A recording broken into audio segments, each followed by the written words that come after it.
자, 조일교 대표입니다. 그동안 많은 분들이 궁금해 하셨는데요. 제 유튜브 멤버십 방송은 10월 4일 날 수요일 날 최종적으로 스타트하도록 하겠습니다. 요 이유에 대해서는 제가 끝부분에도 말씀드리겠고요. 조만간에 앞으로 10월 4일 날 유튜브 멤버십 방송을 시작하게 되면 어떻게 운영한다, 가격은 어떻게 설정돼 있다, 방송 운영은 어떻게 한다, 이런 것들을 조만간에 영상으로 하나 올리도록 하겠습니다. 그러니까 나중에 참고해 주시면 되고요. 자, 일단 국내 수급을 먼저 볼게요. 국내 수급을 먼저 보면 코스피 쪽을 한 주 동안 보면 오늘 조금 일찍 보내드리는 이유가요. 외국인들과 기관들의 수급이 그렇게 좋지 못합니다. 그러니까 아까도 말씀드렸지만 생각보다는 약해지고 있죠. 그러니까 지난번에 우리가 봤던 그런 형태의 흐름들하고는 조금 다른 형태의 흐름들을 가고 있다라는 것들이 최근에 나타나고 있는 형태의 패턴이죠. 그래서 보시면 예전에는 이렇게 매수가 좀 많이 들어왔잖아요. 그죠? 근데 지금은 확연하게 매수가 좀 없어요. 예를 보면. 그래서 기관들의 매도가 좀 많이 있고요. 외국인들의 매도는 뭐 산 거에 비해서는 그렇게 많이 팔지는 않습니다. 근데 제가 좀 특이한 걸 나중에 좀 말씀드릴게요. 지금은 이게 중요한 게 아니니까 조금 이따가 얘기를 드리겠고요. 그다음에 코스닥 쪽을 보면 코스닥 쪽도 되게 중요한 형태의 흐름인데 이것도 보면요. 이게 외국인들의 지난번에 매도는 그렇게 크게 뭐 이렇게 빠지는 않고 있죠. 그죠? 근데 지금 기관들의 매도도 그렇게 많이 이렇게 빠지는 것 같진 않아요. 근데 어제 제가 보니까 에코프로 비행 같은 경우가 고점에서 거의 한 50% 정도 빠졌더라고요. 그러니까 2차 전지의 하락폭이 조금 더 심화되고 있습니다. 제가 이거를 보니까 예전에 이제 2차 전지가 그랬잖아요. 외국인과 기관이 다 빠져나가고 개인들만 매수하면서 주가 다 아무도 이제 주가가 올라가지 못한다라고 생각했는데 주가가 올라가듯이 점점요. 2차 전지 섹터는 수급을 볼 필요가 없을 것 같아요. 그러니까 수급보다는 시장의 힘의 강도를 보고 접근하는 게 맞다. 그러니까 최근에 제가 시장을 보면서 종목을 보면서 굉장히 특이한 케이스가 외국인이나 기관의 수급이 없는 종목인데 그래서 그런데도 불구하고 시장 제가 이제 거래량이나 제가 보는 그런 어떤 지표가 있어요.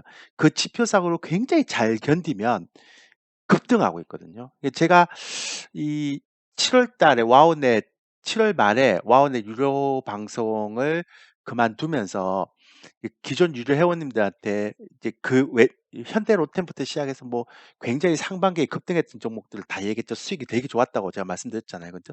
그리고 마지막으로 제가 우리 유료 회원님들한테 7월 달에 현대 오토에버라는 종목들을 막 설명하면서 요 종목들은 꼭 사놓으십시오라고 말씀드렸는데요. 그게 지금 최근에 급등했잖아요. 근데 보시면 수급이 그렇게 좋지는 못해요. 그런데도 불구하고 급등하고 있거든요. 2차 전지도 마찬가지였고요. 또 테마주도 대부분 다 그러지 않잖아요. 그래서 제가 최근에 이렇게 종목들 보면서 느끼는 건 이제는 수급을 보고 그러니까 종목 수급을 보고 매매하는 거는 오히려 수익이 되게 안 나올 수도 있겠다라는 생각을 합니다. 그래서 시장 수급하고 종목 수급을 볼 때는 파생 수급이라든지 아니면 뭐 곧버섯 수급 정도만 봐야지 예전처럼 이런 전체 수급을 보면 늦어요. 이건 길게 보면서 가는 형태이기 때문에. 그래서 이게 무슨 얘기인가 하면 아까도 말씀드렸지만 좀 길게 보고 가는 패턴이에요. 이런 것들. 이만큼 매수했는데 지금 최근에 이렇게 매도 요 정도 했다고 뭐 시장이 이게 빠집니까? 라고 얘기하는데 그게 아니고요. 아까 말씀드렸잖아요. 그냥 길게 보고 가는 형태이기 때문에 그리고 또 종목별로 다르죠. 그래서 그런 것들을 여러분들이 조금 신경을 쓰면 좋겠습니다. 그래서 이제 앞으로 제가 유튜브 멤버십 방송을 하게 되면 시장 수급은 참고만 하는 정도로 갈 겁니다. 그 대신에 이제 파생 수급 요런 건 잘 봐야 되겠죠. 그죠? 네. 최근에 좀 특이한 케이스는 개인들이 9천억 정도가 순매수가 들어왔어요. 뭐 외국인들은 여전히 롤오버를 포함하면 한 34,000 계약. 제가 지난번에 5만 계약에서는 조금 줄 거다."라고 얘기했는데 그때 한 16,000 계약 줄었습니다. 그죠?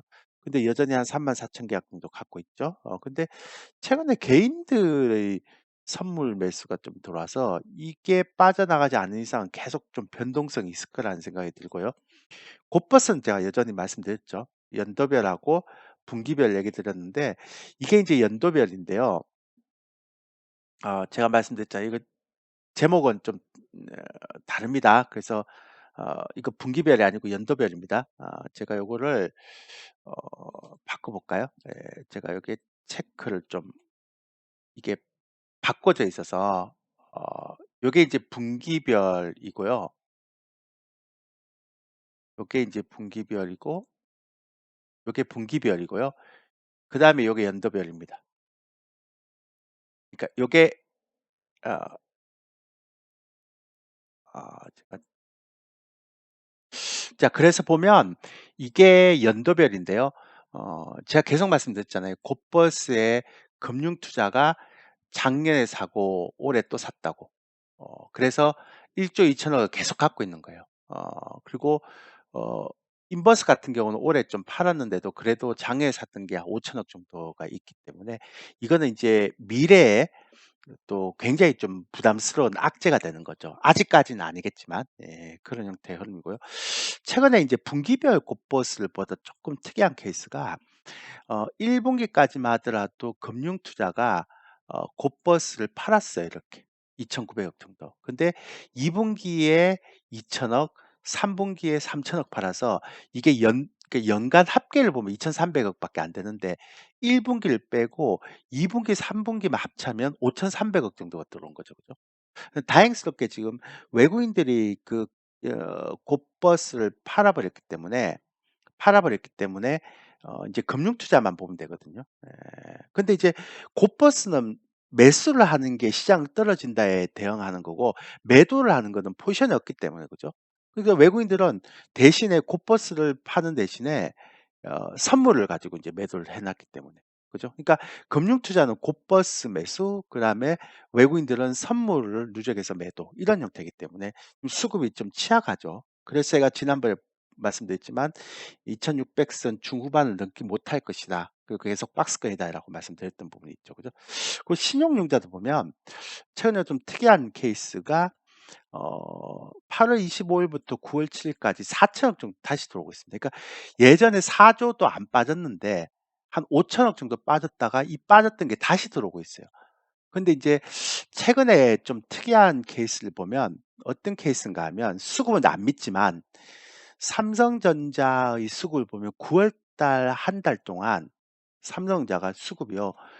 무려 보시면 아시겠지만 1,500만 주가 매수가 들어왔습니다. 개인들은 1,300만 주를 팔고 있고요. 그래서 이게 제가 지금 흘러가는 거 보니까 삼성전자나 기타 대형주가 올라올 때 이걸 다 팔고요. 그다음에 그 팔았던 종목으로 2 차 전지 쪽으로 개인들이 계속 수급이 들어가고 있다라고 볼 수 있겠죠.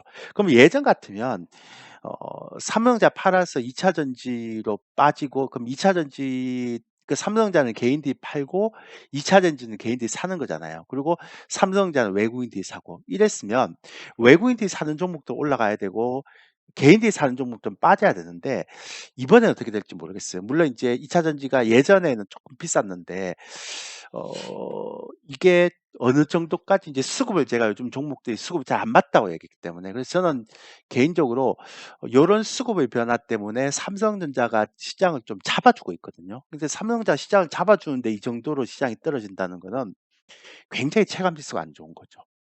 그래서 앞으로 요렇게 개인들이 삼성전자를 팔고 2차 전지로 계속 이렇게 빠져나와서 떨어질 때마다 2차 전지를 사잖아요.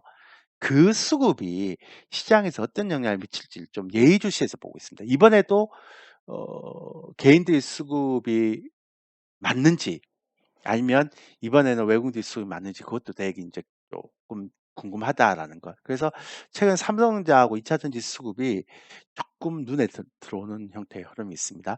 그래서 정리를 하자면 아마 제가 볼 때는 위로 가든 아래로 가든 10월 증시가 큰 변곡점이 시작될 가능성이 크다라는 것. 10월 달은 정말 잘 봐야 됩니다. 그래서 제가 어 9월 달은 정말 먹을 게 없는 장이라서 제가 아까도 말씀드렸죠. 제 유튜브 멤버십 방송을 10월 4일 날, 그러니까 연휴 끝나고 바로 그다음 날 그때부터 시작하겠다라고 얘기했던 게 10월 달 딱 돼야지만 아마 변곡점이 시작될 가능성이, 이제 어떤 식으로 변곡점이 시작될지를 확인할 수가 있다는 거죠. 그죠? 그리고 이제 연휴 뒤에는 보통 큰 변곡점이 자주 나옵니다. 그래서 지금 2 차전지 조정을 보이고 있고 삼성전자 상승을 하고 있는데 이게 시가총액 대형주들이 올라오는 종목들 다 팔아서 개인들이 2 차전지로 계속 들어가고 있잖아요.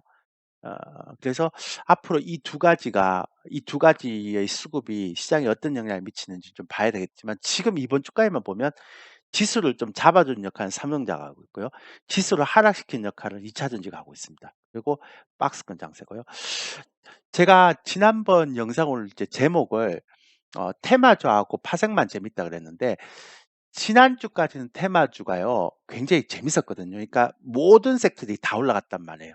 물론 순환은 짧긴 했지만, 그러니까 짧은 순환매 때문에 이게 좀 짧긴 했지만, 그래도 어 테마주 전체적인 섹터에서 되게 잘 움직였거든요.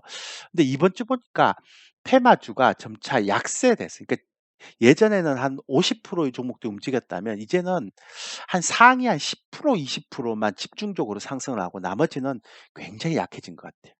그래서 수기도 주기도 짧죠. 짧은 순환매 주기.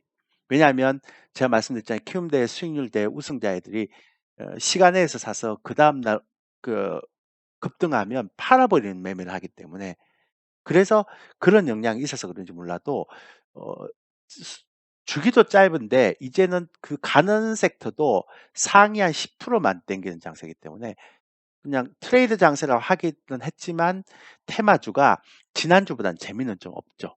근데 여전히 생광으로 파생은 굉장히 재미있는 장세가 나오고 있습니다. 어 나중에 제가 따로 얘기하겠지만, 아마 제 유튜브 멤버십 방송에서 주식은 한 60% 정도, 파생은 한 40% 정도 비율로 아마 제가 컨설팅을 할 겁니다. 앞으로는 그렇게 하지 않으면 안 될 것 같다라는 생각 때문에 그렇게 말씀을 드렸습니다. 예. 대충 보면 이제부터 여러분들이 신경을 좀 써야 될 거는 3 분기 실적이죠. 제가 굉장히 중요하게 변곡점 올 것 같다. 그러니까 10월 달 변곡이라고 했잖아요. 9 월, 10월 달. 그러니까 아마 3 분기 실적이 다 발표가 될 것 같고요. 그다음에 미국의 소비 지표. 물가 지표를 얘기하는 사람이 있는데, 저는 물가 지표 무시해야 된다 생각합니다. 어차피 12월 달에 금리 인상 한 번 더 하면 더 이상 못 합니다. 마지막이라고 생각합니다. 그리고 호재 악재가 없는 지지부진한 흐름 속 짧은 트레이딩 장세가 될 것 같다. 그래서 지난번에도 현금 한 50%만 가지고 테마주를 하더라도 하지, 지금은 한 50% 정도는 좀 아껴 놔야 된다. 그런 얘기를 좀 하고 있거든요. 제가 조금 제 주변에 있는 좀 사람들이 8월 달부터 시작해서요. 2차 전지가 2차 전지 종목들이 막 떨어지면 계속 사고 있거든요. 또 사야지, 떨어지면 사야지, 계속 그렇게 얘기하는 사람이 너무 많아요. 그래서 어 제가 되게 궁금해졌어요. 아니 과연 2차 전지 종목들 앞으로 어떻게 될까? 그래서 그것도 좀 눈여겨보고 있습니다. 예. 자, 그래서 여기까지 정리하고 있고요. 앞으로 제가 말씀드렸죠. 조만간에 앞으로 제가 시작하는 10월 4일 날 시작한 조일교 대표 유튜브 멤버십 방송을 어떻게 진행할 것인지에 대한 영상을 좀 올려 놓도록 하겠습니다. 자, 주말 잘 보내시고요. 저는 오늘 여기까지 하겠습니다. 감사합니다.